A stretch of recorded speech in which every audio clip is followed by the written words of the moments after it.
Hi, I'm Amy Mays. I'm the executive director of Happy Creek. This is Megan Mays, my daughter. Cole Mays, my son.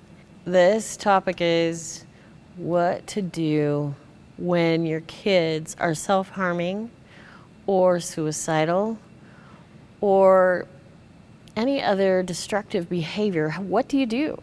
Where do you go? The initial response is fear and anxiety.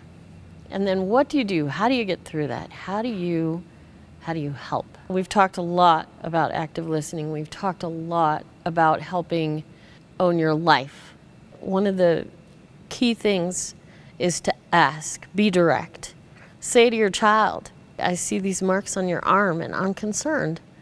I would love to listen. Will you talk to me? It's important to me. I want to help. I want to hear. I want to be available to you. Be direct. Hey, I'm hearing a lot about suicide in the news. What do you think? Have you thought about it?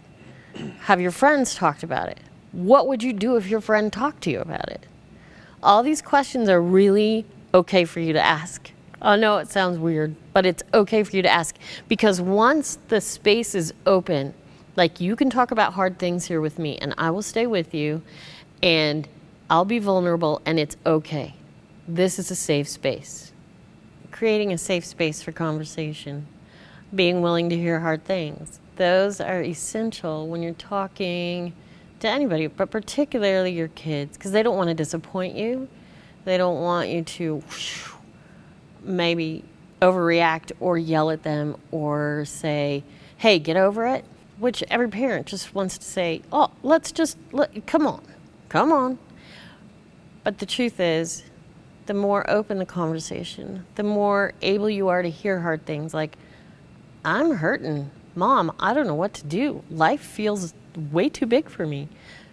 The more you can make that space, the more the communication will open up and the more successful the navigation through the journey will become. Will you share a little bit of your story? Starting around middle school, it was just like what most kids live with, of bullying, not feeling like you belong anywhere. And it's a quick spiral, especially because I didn't have the tools that I have now. And it was just quick to just fall into a hole and just kind of unpack and start to live there for a while. And you just feel so much pain and you don't understand why it's happening or how to fix it or open up about it, because nobody else is going through this. I'm the only one. And you don't want to tell your parents or your siblings or your friends because you don't want all eyes on you and to be known as like, oh, she's the girl that goes and cuts and does stuff. And you find a release with self-harm that's very scary because it's quick to get into and easy to do and easy to hide. And once you get out of it, usually it's embarrassing and you feel very anxious and just suffocated. And then after that breakthrough of, okay, I'm not alone. I'm not the only person in the world who's ever done this, and people actually hear me and they start the conversation of like, hey, you might be slipping a little. Are you doing okay? Is everything okay? And once someone knows about it, that power, that self-harm and that mental state is gone. Like that it doesn't have a hold on you because it's not your secret anymore. And it's easier to be more open about it, and I'm glad that I've experienced it so that I can talk about it now and talk about it with other kids, that I can kind of pick up on the mannerisms and feel vulnerable with them in more of a safe space of, I understand what's going on. If you want to talk, I'm always here. So what advice would you give to parents? What helped? What didn't help? What would you say to a parent? For sure, don't freak out, obviously, and that's going to be very almost impossible to do when you see your child hurting themselves on purpose. And don't immediately start poking and asking, why are you doing this? What is this? How are you doing it? When are you doing it? I'm going to be with you 24. Don't helicopter, because that gets even scarier. Be aware, let them lead conversation. Don't interrupt them. Don't try and find a solution. A great thing that I like to do with anybody that I'm talking to is, okay, do you want me to listen or do you want me to help create a solution with you? Because then that gives the opportunity of, no, I just need you to listen to me vent right now, and I don't want you to come back with anything.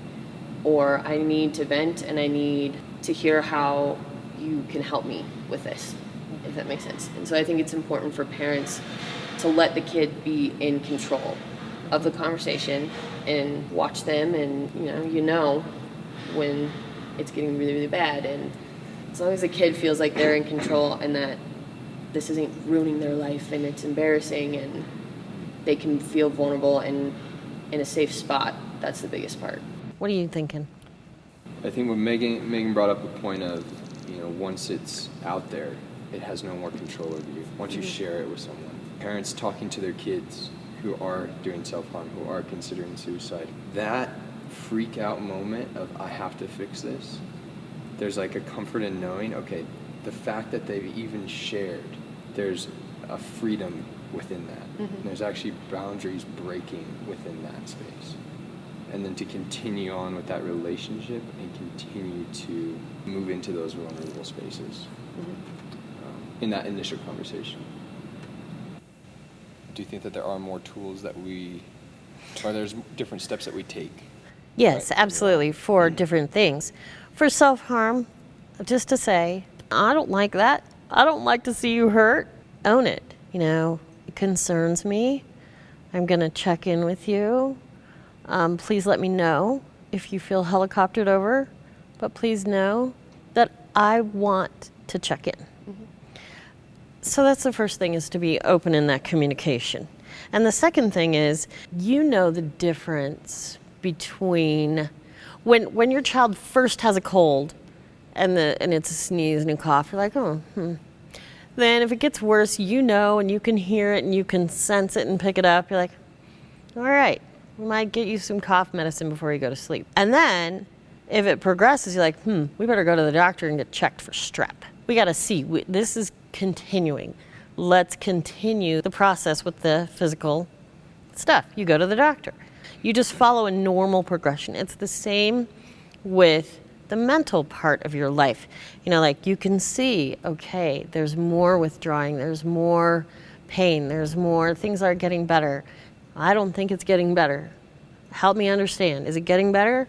I want to take you to the doctor. And even if you don't want to go, it's so important for me to know that your life is safe. We're going to go. Right. And then you go to the doctor and you get professional help there from a physician you trust. And then if that helps, that helps. There are a variety of medicines that can be, when prescribed correctly and in the right dosages, really helpful.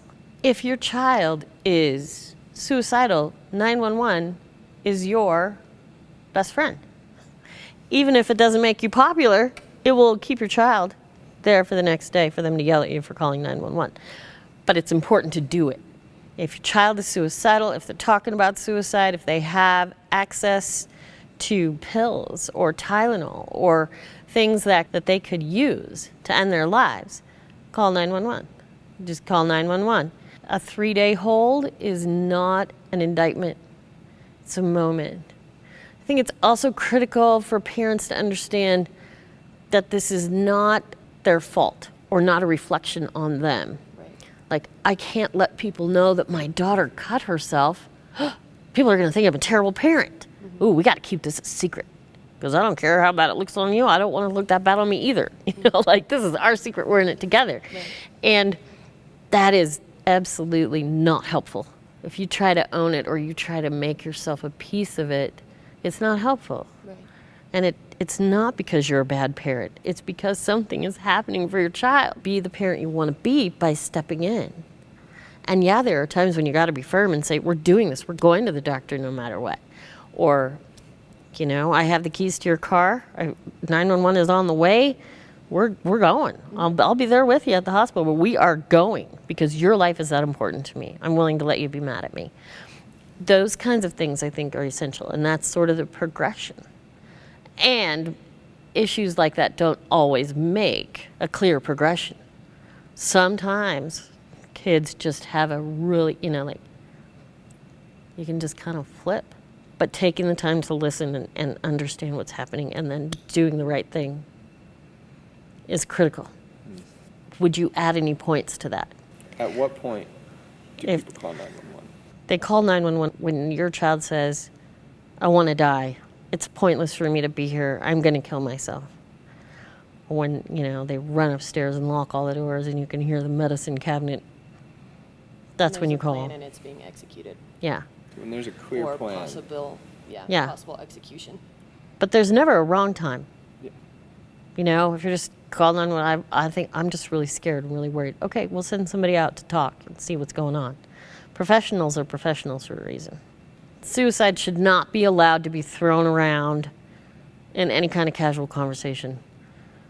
Oh, today was so bad, I think I just want to die. Really? Wait a minute. No.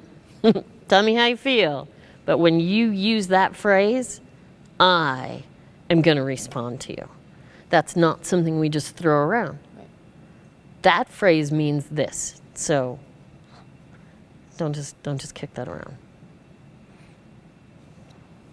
What about you? Because you've had a journey. What would you say to parents right here, right now?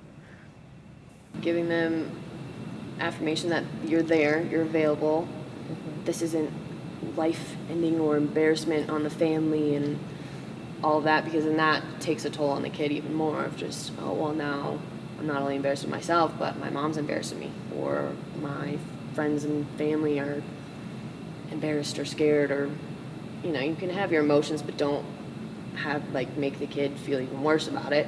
You covered that really nicely. I think just a safe community and helping them find that power again within themselves of you're okay and it's okay to not be okay, but we're here to talk about it when you start to slip and feel helpless.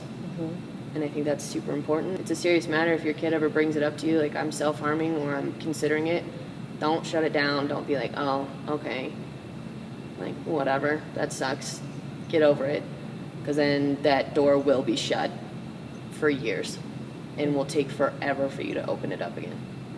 So I think first initial responses are the hardest and the biggest. And after that, it gets so much easier. Thank you. Yeah. What advice would you give to parents who maybe have gone too far, who have responded negatively initially, and now they're, like you said, that door has been shut? How do we begin to reopen that door? Communication, and if it is brought up, to not pry at it. Don't try and just bang the door down the first time. Maybe you just unlock the key. The moment that you force your kid to go over a line of conversation, that's when they're going to step back again. But if you let them come back to you, and if you can apologize, if you know where you went wrong, you say, hey, I'm really sorry that I reacted this way. That was not fair. That was an impulse reaction. I really want to talk when you're ready again. And that'll help open that conversation of, okay. I think that's super key, Meg, to own it, for a parent to be able to own it and say, ooh, you know what? Everything I did in the last 5 minutes, I want to take it back. I know I can't, but I'm sorry. I was wrong. This is really what I want you to hear. I was afraid, and I said stuff out of fear. The truth is, I didn't mean to slam a door. The truth is, I want you to know I'm right here.